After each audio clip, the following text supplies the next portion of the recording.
A FUCAP Business School é a escola de negócios mais completa do Brasil, com ensino continuado que vai da graduação até o doutorado. Com sede em Vitória, a FUCAP é uma das top 5 instituições de ensino do país segundo o MEC e, com certeza, pode ajudar a alavancar sua carreira. Para saber mais, acesse www.fucap.br.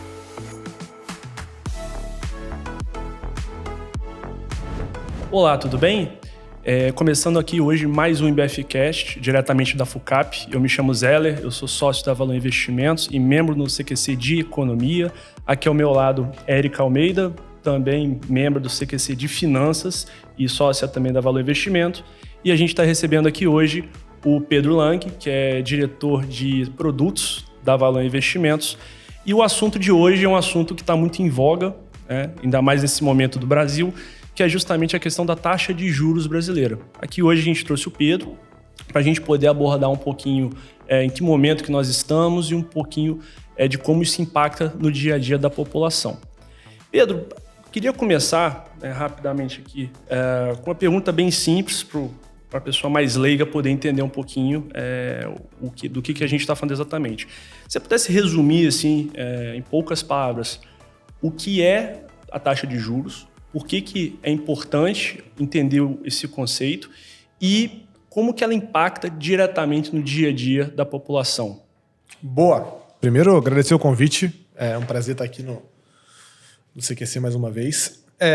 Acho que a taxa de juros é um tema legal, porque dentro dos agregados econômicos talvez seja um dos principais índices, uma das principais variáveis que a gente tem que avaliar e que a gente tem que acompanhar. No nosso dia a dia, a gente gasta boa parte do nosso tempo tentando entender para onde vai a taxa de juros da economia brasileira, da economia americana, do mundo como um todo, né? Em poucas palavras, a taxa de juros ela nada mais é do que o custo do dinheiro. Então, quando eu penso, quanto custa um carro, quanto custa um apartamento, quanto custa qualquer outro bem, é muito fácil de você precificar, né? Você tem lá a unidade monetária para poder definir, vale 100 mil reais, 100 mil dólares, 200 mil reais. Agora, o custo do dinheiro é um negócio um pouco mais diferente, né? Como é que eu metrifico o custo da unidade monetária? E a taxa de juros, se a gente puder usar de maneira bem grosseira uma definição, ela nada mais é do que o custo do dinheiro ou o custo de manter o dinheiro parado, né? Custo de oportunidade, a gente pode usar de diversas maneiras. E por que ela é tão importante?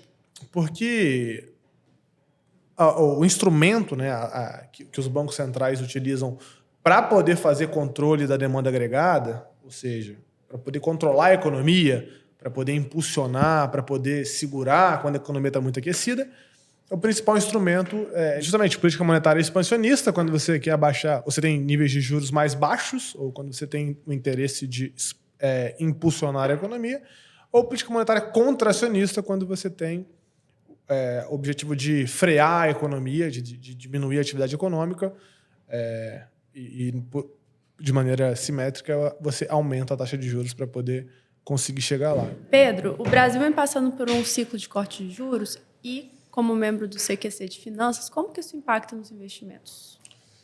Legal. Acho que o impacto dos investimentos ele acaba sendo um pouco antagônico com relação ao impacto na economia, né? A dinâmica que a gente vê na economia ela é diametralmente oposta à dinâmica que a gente vê nos investimentos. Vamos tentar usar o momento de agora, né? A gente hoje tem uma taxa básica de juros, a taxa Selic, muito próxima de 10,5%, chegou a quase 14%, já foi a 2% menos de 5 anos atrás. E hoje você, como cidadão poupador que decide entesourar o seu patrimônio, né, e não decide investi-lo, você aplica numa renda fixa ou em qualquer aplicação de curto prazo e você tem uma rentabilidade muito próxima a esses 10,5% ao ano, né? Quanto mais conservadora, mais próxima desses 10,5% ao ano vai ser a rentabilidade do poupador. Então, a dinâmica para os investimentos quanto maior a taxa de juros da economia, geralmente o investidor ele deve esperar um retorno maior financeiro nos seus investimentos. E a dinâmica é totalmente oposta para o empresário, né? O empresário, quando o juros está mais alto, ele precisa fazer com que o negócio dele tenha um retorno maior do que a taxa de juros, né? O custo de oportunidade do dinheiro.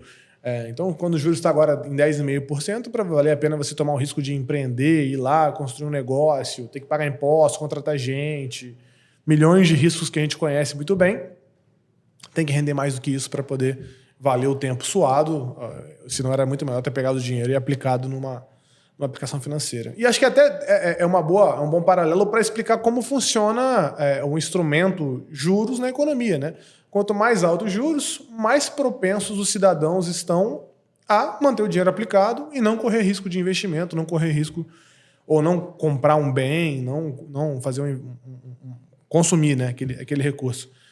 E quanto mais baixa a taxa de juros, poxa, mais propenso eu fico a fazer começar um negócio, às vezes expandir o meu negócio atual, porque eu preciso fazer com que aquele rendimento da minha empresa ou daquela iniciativa que eu estou começando ser melhor do que uma taxa menor, né? É muito mais fácil você ganhar mais de 2%, 3% ao ano do que 10% ao ano no negócio, né? Você pode errar mais, você tem mais margem de erro. E a taxa de juros ela funciona exatamente dessa maneira, diminuindo, incentivando ou desincentivando os cidadãos a entesourar os recursos. Quando ela está mais baixa, as pessoas ficam com o dinheiro queimando, né?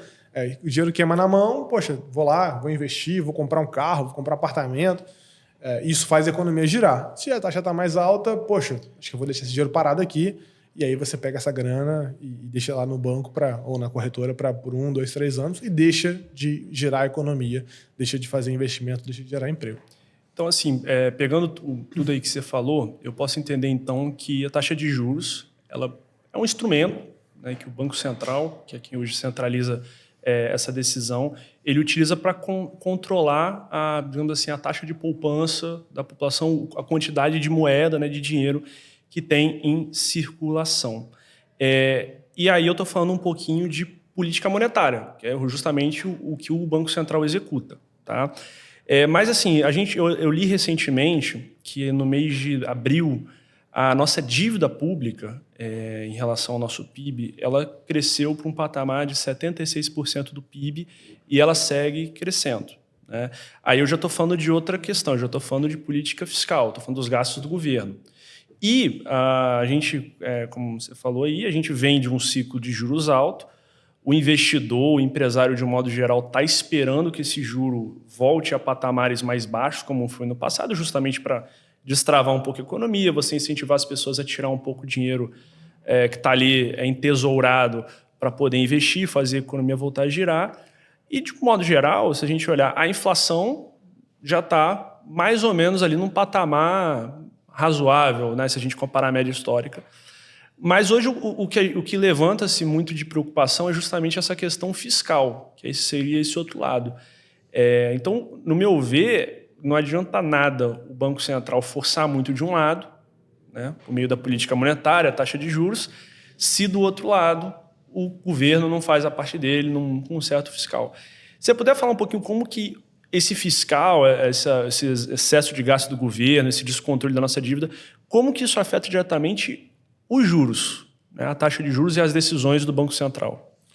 Uma pergunta bem complexa, né?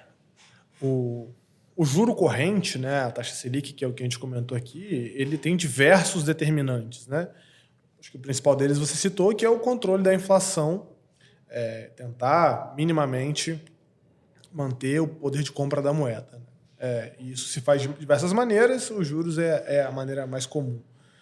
Além disso, ele serve também como prêmio de risco, para ajustar prêmio de risco, para atrair capital aqui para o Brasil, para que o investidor se sinta, principalmente o estrangeiro, se sinta confortável para trazer recursos para cá, para poder direcionar investimentos, controlar, além do nível de preços, controlar o dólar, é um instrumento que a gente pode utilizar, tem um efeito indireto. Mas o fato é que a política monetária por si só, a taxa Selic por si só, ela tem efeitos óbvios na economia, mas ela não necessariamente ela funciona 100%, porque é o que você comentou, assim, a economia é um organismo vivo e tem diversos vetores atuando dentro de uma mesma seara. E a política fiscal ela é um desses vetores muito importantes.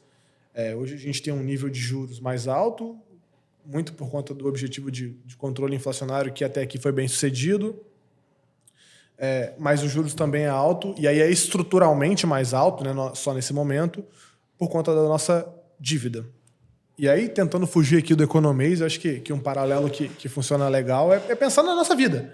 Poxa, vamos supor que eu seja uma família, a minha família ela esteja numa situação semelhante à situação brasileira, né? Eu tenho hoje R$100 de patrimônio ativos, a minha casa, meu carro, só que eu tenho, fora esses R$100 de patrimônio, eu tenho R$80 de dívida lá no banco. Então, eu tenho uma relação entre ativos e dívida perigosa, né? Eu tenho, dos ativos que eu gero no ano, eu tenho 80% deles em dívidas, muito próximo do que a dívida brasileira é hoje. Só que pior do que isso, nos últimos 10 anos, ao invés de eu juntar dinheiro para poder pagar essa dívida, eu gasto mais dinheiro do que aquilo que eu ganho. Eu ganho R$10 e eu estou gastando R$12 por ano. Então, além de eu ter uma dívida já próxima do nível de riqueza que eu gero, ou do nível de riqueza que eu tenho, a trajetória dessa dívida é ruim, porque o Pedro não está conseguindo economizar para poder poupar. E acho que essa é um pouco da situação brasileira. O Brasil ele vive já há alguns anos, com exceção de um momento ou outro, déficits recorrentes. A gente gasta mais dinheiro do que a gente acumula, do que a gente gera, com tributação, com o resultado das empresas que o Brasil tem, das estatais principalmente. E é por conta disso que a nossa dívida ela segue crescendo. Tem um outro componente importante que é a nossa dívida ela cresce a uma taxa muito próxima da nossa taxa de juros. Se você tem uma dívida de R$100 hoje, você paga 10% de juros ao ano, no ano que vem essa dívida é no mínimo 110. Você pode economizar e pagar uma parte, você pode ter que pegar mais dívida para poder financiar um gasto maior do que a sua receita. Mas essa trajetória ela acaba ficando impulsionada pelo nível de juros corrente. No nosso caso, é um juros que foi 14 outro dia, hoje é muito próximo de 10, e é uma dívida que no ano que vem já é 10% maior. E por que isso é muito importante? Se eu sou uma pessoa que já tem um nível de endividamento mais alto, eu chego no banco para poder pegar um crédito, para poder fazer um investimento, às vezes para poder começar uma empresa ou para comprar um carro, o banco já olha com o pé atrás, né? Pô, o Pedro não está poupando, o Pedro ele já tem um nível de dívida mais alto. Será que esse cara vai me pagar? Para ele correr um risco maior, ele vai precisar me cobrar uma taxa maior. Isso é a taxa de juros. Existe uma dinâmica em que, apesar do país ter o controle da política monetária e definir a taxa média de juros, o investidor que financia essa dívida ele vai querer ter um retorno mínimo, que é uma função do risco que ele está correndo. Uma economia mais endividada tem mais risco. Por conta disso, a taxa estruturalmente de longo prazo, a taxa estrutural de longo prazo de juros dessa economia vai ser mais alta. E aí lembra de tudo que a gente falou no início, né? Taxa de juros mais alta, a economia cresce menos, e aí é uma bola de neve muito ruim, porque você cresce menos, você arrecada menos espaço para poder gastar, a economia cada vez mais numa situação delicada. E aí você falou da taxa de juros de longo prazo, né? Essa o Banco Central não consegue controlar. Não consegue controlar. O que o Banco Central consegue fazer é mexer na taxa de hoje, que não necessariamente... que aí a gente abre um espaço para o Banco Central eventualmente botar assim, fazer algo que não esteja no previsto, né? A gente, ano que vem, essa é uma pergunta que me surgiu agora, a gente vai ter uma mudança de Banco Central, de direção de Banco Central. A gente já está tendo, né? Alguns diretores já saíram, a gente está tendo uma mudança aos poucos, mas a gente já vê que os diretores que estão entrando, eles têm um viés. Pelo menos na última decisão isso ficou um pouco mais claro. Muito mais no sentido de intensificar essa queda na taxa de juros, muitas vezes indo em linha contrária àquilo que o mercado está projetando, que hoje é um juros mais ou menos nessa casa, pelo menos pelo que eu li, na casa dos 10%, aí não deve baixar tão mais do que isso esse ano. Qual que pode ser o efeito disso? Porque aí pode gerar uma sensação de que se juros baixar é sempre bom.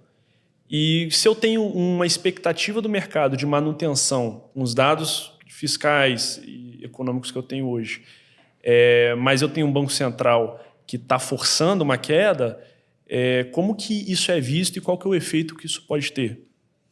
Quando existe um cabo de aço, vamos dizer assim, né, um cabo de guerra entre o Banco Central e o mercado, a gente não pode imaginar que o mercado vai estar sempre certo, né? O mercado ele erra também. Geralmente, inclusive. Geralmente ele erra.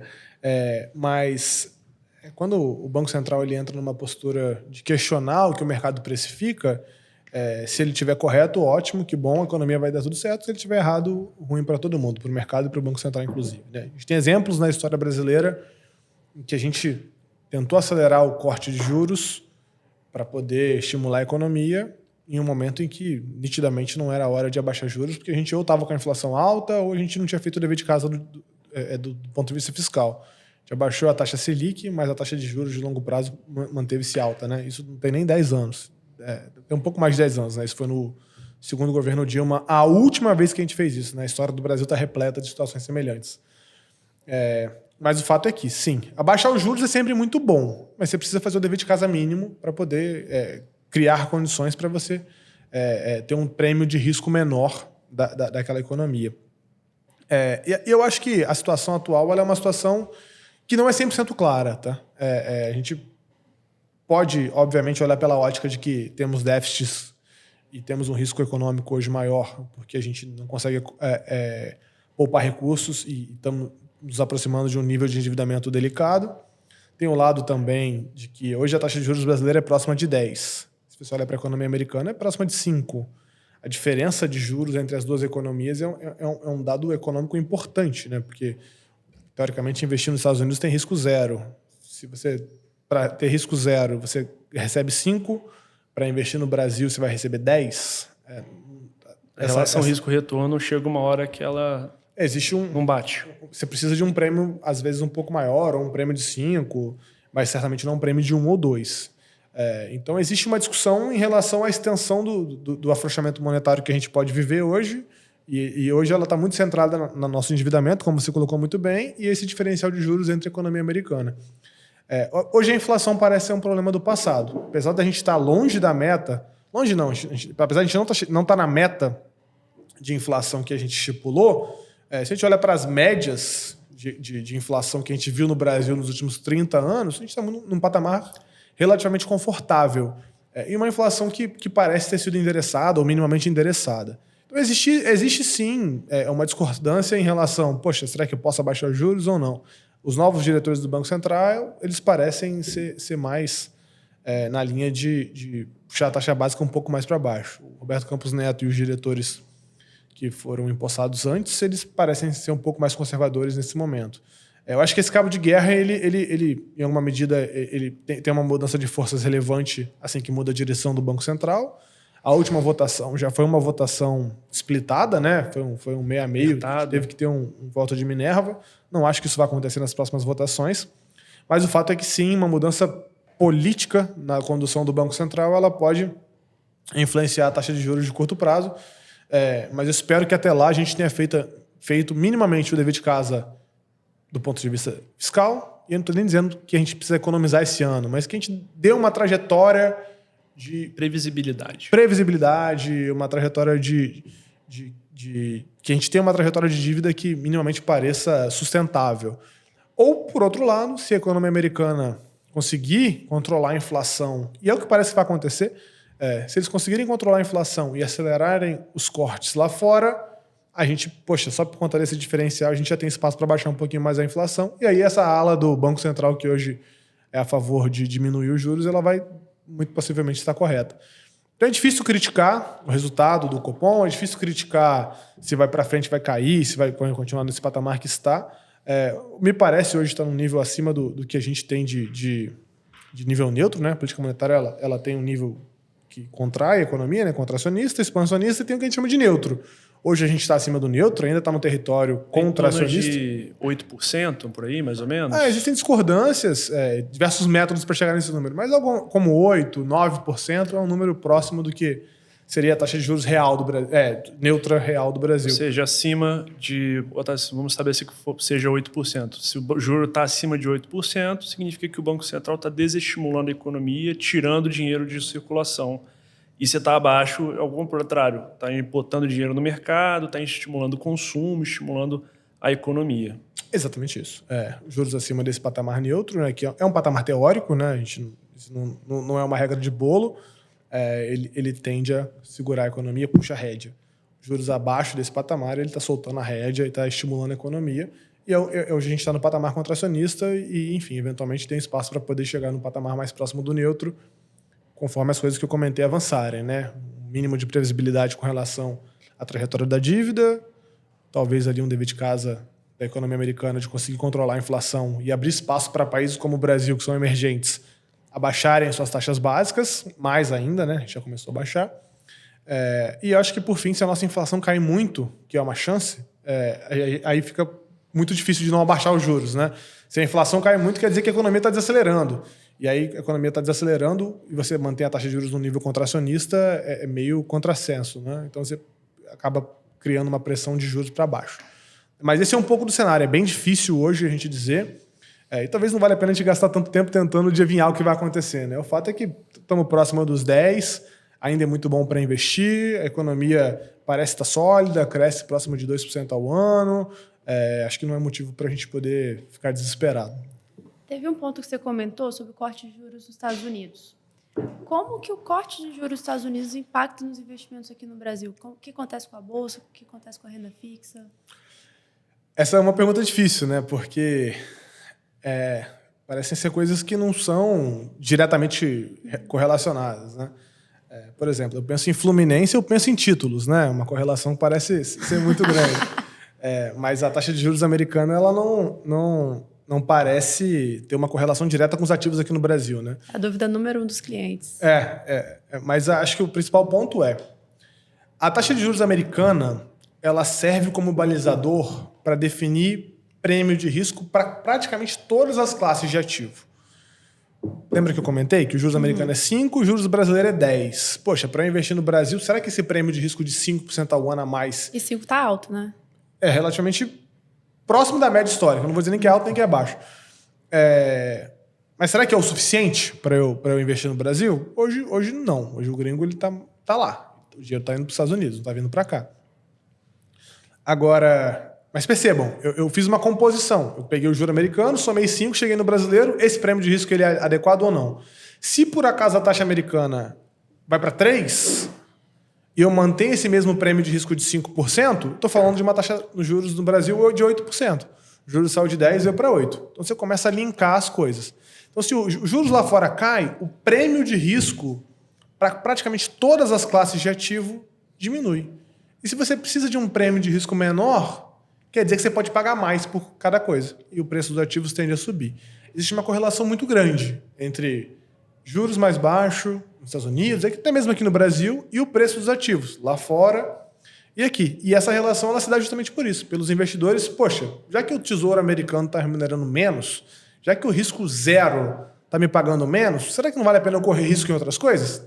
O cara sai do dinheiro aqui do risco zero para algum risco, ele precisa comprar outra coisa, mais demanda por uma oferta constante, o preço das coisas tende a subir. E essa correlação não é uma relação de causalidade, existe uma correlação, ela acaba gerando esse efeito que a gente experimenta, né? Não necessariamente imediatamente, às vezes acontece antes, às vezes acontece depois, mas esse é o mecanismo que a gente vê o preço dos ativos reagindo aos juros. E a mesma coisa ao contrário, né? Se os juros lá fora sobe, poxa, tá me pagando 6, tá me pagando 7. Será que eu vou correr risco de 10 no Brasil? Cara, acho que não. Vou correr risco de 20 na Bolsa? Acho que não. E aí você vê as variáveis mudando. Então, assim, se eu puder pegar um gancho assim, de tudo que você falou, então, basicamente, são inúmeras as variáveis que vão impactar no valor dos juros, que no final vai ser um valor subjetivo, né, mas que do longo prazo o mercado define. Mas eu tenho a inflação, que é um fator relevante, que é um instrumento de controle de inflação, primeiramente. Segundo, eu tenho a questão do risco, né, porque os juros, além de ser utilizado para controlar a inflação, ele também é a taxa pela qual é remunerado os títulos emitidos pelo Tesouro Nacional e, portanto, o governo contrai dívida com essas taxas. Então, se o país está com um risco maior, assim como num banco, eu vou ter que exigir um prêmio de risco maior. Então, você tem essa questão também. E fora isso, eu ainda tenho que ficar olhando o cenário externo. Por quê? Porque se eu abaixo os juros no momento que está todo mundo mantendo em alta, vai chegar uma hora que a relação risco-retorno vai se inverter, eu vou começar a ter saída de capital daqui indo para outros lugares, especialmente Estados Unidos, que digamos, a base, né, o parâmetro global de juros, prêmio de risco global. E olhando hoje para especificamente Estados Unidos, a gente estava com uma projeção de queda para a Selic este ano de algo em torno de 9% no início do ano, era um momento de maior otimismo. Acho que a gente pode dizer que basicamente essa queda que a gente teve de Selic ali, que estava em 13,75 para hoje algo mais próximo de 10, pode-se dizer que foi basicamente queda de inflação, né? Alguma medida, uma ou outra reforma que foi feita, mas acho que foi mais a questão da inflação.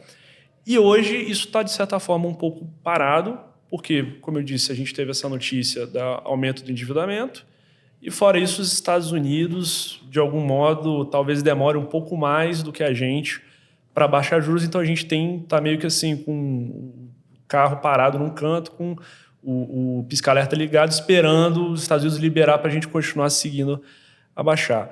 Como que está a previsão hoje para... Eu sei que é muito difícil a gente fazer, mas se você falar uma projeção média aí dos analistas, uma projeção média do mercado, como que isso está hoje? É legal que o bom de falar de previsão de analista é que você se torna bastante humilde, né? A gente, 3 meses atrás, os analistas esperavam 6 cortes de juros na economia americana no ano de 2024. 6 cortes de juros.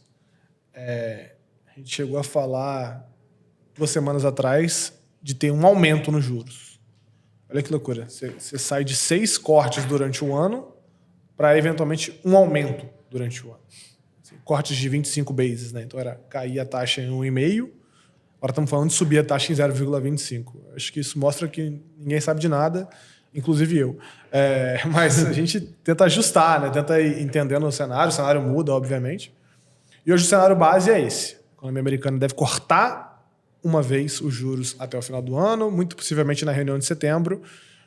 E isso muito fundamentado nos dados de inflação, que saíram pouco melhores do que o esperado, ligeiramente melhores do que o esperado, mas principalmente nos dados de emprego, que já começam a diminuir. Não sei o quanto vocês acompanham os dados de emprego da economia americana, mas mensalmente os Estados Unidos divulgam um dado que é a criação de novos postos de trabalho, e a gente via mês a mês a economia americana adicionando postos de trabalho de maneira recorrente. 200 mil, 250 mil, 300 mil, 350 mil, 400 mil empregos. E nas últimas dois dados que foram divulgados, a gente já viu pela primeira vez, depois de muitos meses, uma decepção, gerando ainda em postos de trabalho, mas menos do que o esperado. Isso é um sinal de que, ainda está crescendo, mas está crescendo numa taxa menor. A política monetária começou a funcionar. Ou seja, a inflação, em alguma medida, talvez daqui a 2 meses, daqui a 3 meses, ela vai arrefecer, e aí você tem espaço para poder cortar a taxa de juros. Isso é meio doido, né? Porque você, teoricamente, está comemorando uma diminuição da geração de empregos. Eu li até, acho que teve alguma polêmica que teve na internet, até por conta disso que saiu um analista econômico dando uma notícia de que os Estados Unidos tinha batido recorde de geração de emprego, mas ele estava dando a notícia num tom pessimista. E muita gente criticou como se gerar emprego fosse ruim. Desse ponto de vista, olhando para frente a trajetória de juros, eventualmente você tem uma aceleração, né, de geração de emprego, pode ser ruim, porque significa que você pode ter juros mais altos por mais tempo, né? Não dá nunca para dizer que criar empregos é ruim, né? Longe de mim querer dizer isso, né? Mas um nível de criação de empregos muito acelerado ou muito alto, ele é um sinal de que a economia está sobreaquecendo. E a economia, queiramos nós ou não, ela é cíclica, né? Se você tem um nível muito grande de demanda por emprego, é natural que o preço dos salários aumente. O preço dos salários aumente, o custo das mercadorias sobe. O custo das mercadorias sobe, o custo do emprego sobe, aumento de inflação. Aumento de inflação geralmente gera um aumento de juros. Juros diminui a atividade econômica, gera desaceleração econômica. Em maior escala ou em menor escala. E aí, se você tem uma economia sobreaquecendo e você não faz nada, muito possivelmente, quando você for agir lá na frente, você vai ter que fazer ou um aumento de juros muito agressivo, e aí, muito possivelmente, isso vai culminar numa desaceleração econômica abrupta. Então, quando você vê um analista econômico dizendo que o dado foi muito bom do ponto de vista de criação de empregos, mas isso é ruim para a economia, é isso que ele quer dizer, né? Cara, tá indo muito bem agora, tá super aquecido, mas, está subindo muito rápido, o tombo vai ser feio. O tombo tende a ser feio. E é por isso que existe essa preocupação. E agora a gente começa a comemorar o contrário, né? E ainda é contra-intuitivo. Os juros, os postos de trabalho crescendo de uma maneira mais coordenada, mais devagar, quer dizer que a economia está desacelerando, menor pressão de salários, menor pressão de preços, os juros podem começar a diminuir. E aí sim você vê o contrário, né? A economia sendo estimulada novamente para que ela possa manter um nível de crescimento natural. E acho que esse é o principal ponto, né? A gente experimentou, na última década, um nível de crescimento muito acima do natural, muito impulsionado tanto por política monetária ultra mega expansionista na economia americana, né? Os juros foi zero por mais de 10 anos. E fiscal ainda mais, né? A gente injetou dinheiro nas economias, números cavalares. No ano do Covid, por exemplo, imprimiu-se mais de 20% de toda a moeda da história do mundo, né? Se você pega todo o dinheiro do mundo dos últimos 2.000 anos, 20% dele foi criado em 2020. Assim, é uma coisa inacreditável. E os reflexos econômicos disso é o que a gente está pagando a conta hoje. E até voltando um ponto atrás que você comentou, sobre essa questão de corte de juros, volta a subir juros, que é tudo cíclico, né? Qual que é a melhor forma, se a gente for dar uma dica para quem está escutando a gente, qual que é a melhor forma de aproveitar esses movimentos? Caraca, pergunta difícil. A melhor forma é não fazer nada. A melhor forma é tentar evitar ler as notícias, é tentar se manter alienado. Isso do ponto de vista de investimentos, né? Uhum. É tentar se manter alienado e construir um portfólio de investimentos que realmente Faça sentido. Faça sentido para o teu perfil e para as tuas necessidades. Assim. Isso eu acho que é um erro que é muito comum. As pessoas, às vezes, elas acabam tentando mudar os portfólios com base... com o que está acontecendo, né? Com o que está acontecendo, o que ela espera que aconteça. E aí, por falta de um rigor metodológico, um rigor acadêmico de processo de investimento, ela acaba se confundindo. Poxa, a intuição me diz hoje o quê? Pô, o juros está alto. Vou comprar ativos atrelados aos juros. Poxa, tá errado. Agora é hora de comprar ativos que tenham taxas pré-fixadas. Poxa, a inflação está baixa. Agora é hora de comprar ativos que não tenham ligação com a inflação. Não, é o contrário. Então, tem que tomar cuidado, porque muitas das decisões de investimento são contra-intuitivas. Pode continuar? Porque muitas das decisões de investimento são contra-intuitivas. Então, é importante que o investidor esteja ciente de que ficar mudando ao bel prazer do que é esperado na economia, muitas das vezes não vai se materializar e vai custar caro. Então, a minha dica principal construa um portfólio de longo prazo. Vai ser importante ter um pouquinho de cada classe de ativo e, eventualmente, quando você tiver uma mudança de cenário mais abrupta ou mais clara, privilegiar de maneira oportunística uma classe ou outra. É o que a gente chama de alocação estratégica, que é a alocação de longuíssimo prazo, e alocação tática, que é, o juros está mais alto, vou comprar um pouquinho mais de pré-fixado, está na hora. Ou o juros está mais baixo, vou apostar um pouquinho mais na taxa pós-fixada porque eu acho que o juros vai subir, ou vai voltar a subir. Vou proteger meu recurso. Mas esses movimentos são muito mais sutis.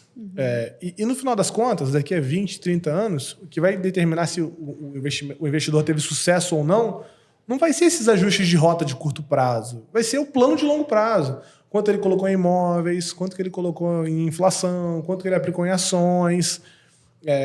A disciplina também, né, de colocar dinheiro todo mês.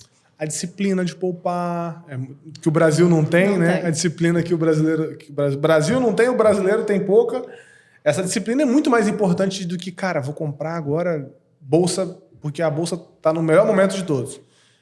Quem sabe qual é o melhor momento? É difícil de dizer, né? A bolsa está no melhor momento de todos há 20 anos no Brasil. Não que não seja uma boa oportunidade, gente. Acho que é uma ótima oportunidade, mas o brasileiro tem que tomar cuidado. Não ficar emocionado quando as coisas estão indo mal e não ficar muito entusiasmado quando as coisas estão indo muito bem.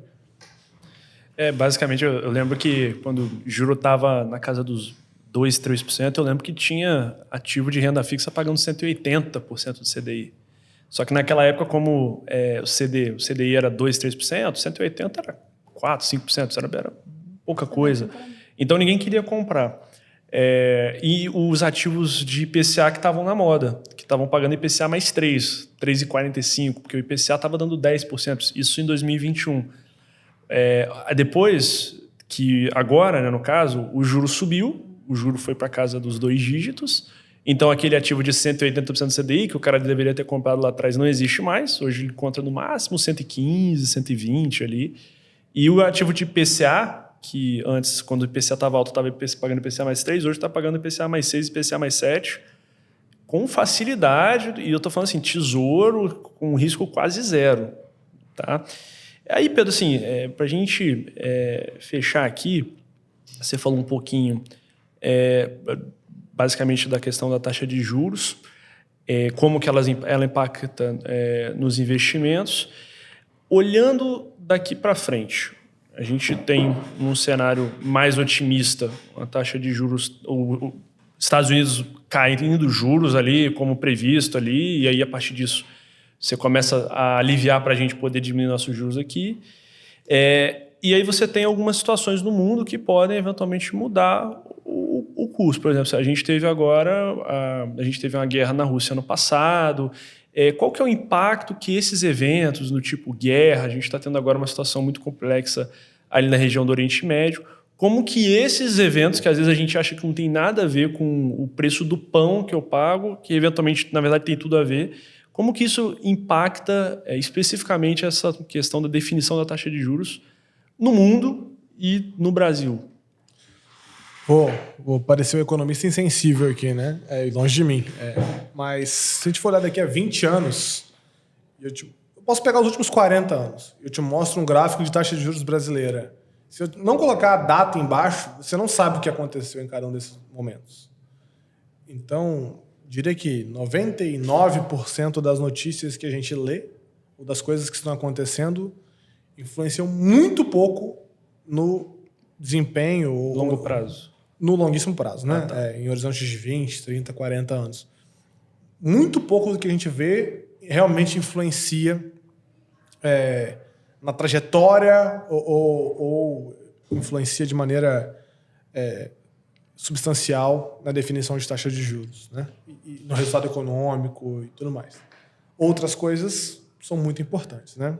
Então, eu acho que só a gente tomar cuidado para separar. Óbvio que são temas importantíssimos e que no curto prazo eles influenciam decisão de investimento, influenciam decisão de aplicadores, para onde o dinheiro vai. Isso tudo, obviamente, é muito importante. Mas se você olhar para uma ótica um pouco mais longa, são poucos os eventos que realmente mudam regimes, né?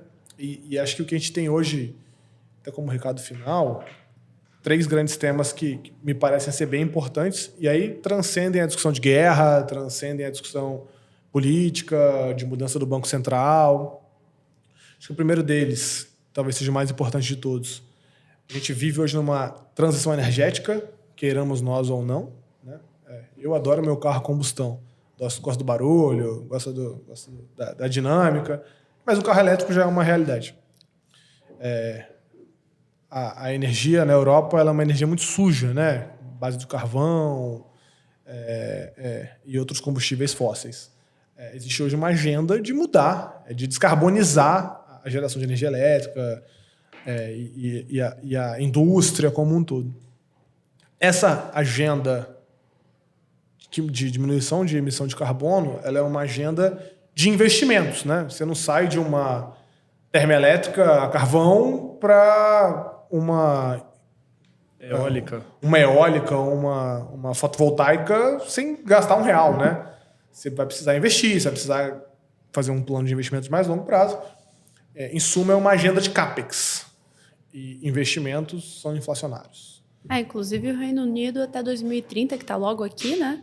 Vai banir carros a combustão. Então, imagina o investimento de todo um país, né? Exato. E outros países também, o Brasil já se comprometeu, 2055, se eu não me engano. Existem diversos acordos que geralmente você tem que remodelar quase que toda a infraestrutura de um país. Infraestrutura, frota. Você imagina, pegar todos os carros, trocar. Demora, né? Eu acho que as coisas não vão ser assim, ferro e fogo, mas existe uma intenção de diminuir o nível de emissões, ou por motivos óbvios, e isso é extremamente inflacionário. Então, acho que isso é uma dinâmica que é muito importante do ponto de vista de determinação de política monetária. Segunda dinâmica que acho que é tão importante quanto, é o que a gente chama de nearshoring. E aí, muito por conta do Covid, né? O Covid veio em 2020 e as principais nações desenvolvidas perceberam que boa parte da produção de produtos básicos que elas tinham, das empresas que elas tinham, das indústrias delas, estavam em países que elas tinham pouco ou nenhum controle. O exemplo mais clássico é os Estados Unidos, no meio da pandemia, precisando de luva, precisando de instrumento cirúrgico, material médico, foi lembrar que ele produzia isso tudo na China. E aí, a China, na hora que o bicho pegou, eles preferiram usar as fábricas deles para poder atender a população deles. E a economia americana e os Estados Unidos se viram numa situação difícil, né? E aí os conflitos que vieram acabam até trazendo essa discussão para cima, né? A Europa se viu num momento em que precisava de combustível no meio do inverno, foi lá, a Rússia e a Ucrânia em conflito, a Rússia cortou o oleoduto depois das sanções que a OTAN e que os países ali lançaram sobre a economia russa. Então, os países hoje estão tentando manter suas cadeias de produção mais próximas fisicamente mesmo, né? Estados Unidos, por exemplo, está trazendo uma boa parte da sua produção de carros e de indústria pesada para o México, para a América Latina, nações amigas e nações que estão ali do lado, que ele pode exercer o poderio mais rapidamente. Então, esse nearshoring, assim como a agenda de descarbonização, ela é uma agenda de CAPEX, é uma agenda de investimentos. Produzir na China é mais barato do que produzir no México, porque o salário médio no México é muito maior do que o salário médio na China. Então, é uma agenda inflacionária, assim como a agenda de descarbonização. Acho que é um segundo tema que, mais uma vez, influencia a política monetária. E o terceiro, para fechar o assunto, é a mudança demográfica que a gente vê. E essa é uma mudança centenária, né? Não é uma coisa que vai acontecer em 5 anos, nem 10 anos, assim como as outras que eu citei. Talvez a do nearshoring ela seja mais rápida, né? Das cadeias de produção seja mais rápida. Mas a demografia está mudando. O Brasil é muito fácil de ver isso, né? Minha avó tinha, 10 filhos, minha mãe teve 2 filhos, eu tenho um cachorro. Lindo por sinal. Poxa, olha o impacto que isso tem, né? Você tem menos pessoas vivendo, isso é desinflacionário, né? Você tem menos mão de obra, menos pressão de salário, menos pressão de renda. A questão tecnológica que diminui hoje a oferta de mão de obra, ela é desinflacionária. É um terceiro vetor que entra na conta para a gente poder... Inteligência artificial também. Inteligência artificial. Isso. Tecnologia como um todo, né? Mais máquinas e menos trabalho braçal. Isso tudo é desinflacionário. Então, você tem 2 vetores bem inflacionários e a questão da mudança demográfica é um vetor desinflacionário. Isso, na minha cabeça, muda a política monetária, muda rumo de política monetária. Se eu tivesse que apostar, eu apostaria numa inflação mais alta na década que nos sucederá do que na década que passou. Isso você está falando longo prazo, né? Não está falando... Tudo longo prazo. Tudo longo prazo. Então, esses 3 fatores, você olhando daqui para frente, você acha que a gente vai ter um mundo mais inflacionário, consequentemente, juros um pouco mais alto do que a gente estava, acho que mal acostumado, botar assim, esses últimos... Antes da pandemia. Então, temos tudo para crer que sim.